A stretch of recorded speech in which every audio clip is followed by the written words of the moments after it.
Andoni Iraola is rumoured to be the next Liverpool manager, but how can his revolutionary tactics translate to the very elite? From being the best pressers in England to relentlessly creating favourable positions in attack like no one else, Iraola may be the man to turn things around for Liverpool.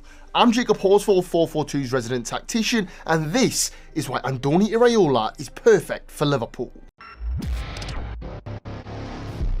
Before we can look at how Liverpool may set up under Iraola, we first got to understand his managerial philosophy. Bournemouth's passing network against Manchester City can tell us a lot because, as you can see here, they look to use asymmetric winger partnerships. On the left hand side, Trafford has found himself as basically a left winger, underlapping and overlapping his winger who will often drift on the inside. You then have 𝗘𝗫𝗧𝗏, who as regular came over to create those close associative partnerships, completely contrasting Iraola's right hand side. Due to the profiles available, there's great emphasis on underloads and 1v1s on the right hand side, which opposes the connective play and overloads on the left hand side. Now, this is dependent on situation and the role of each side can shift. In this case, Bournemouth have 4 players occupying the 4 left-hand side Newcastle defenders. This creates a 1v1 for the left winger, but because of Bournemouth's ball-carrying qualities, the Newcastle fullback is actually split across 2 roles. Commit to the ball or commit to the runner. He does neither, and so Bournemouth managed to get themselves in behind. It's the foundation of how Iraola does things. Because of Bournemouth's intensity in and out of possession, they're able to catch teams in those overloaded scenarios consistently in transition,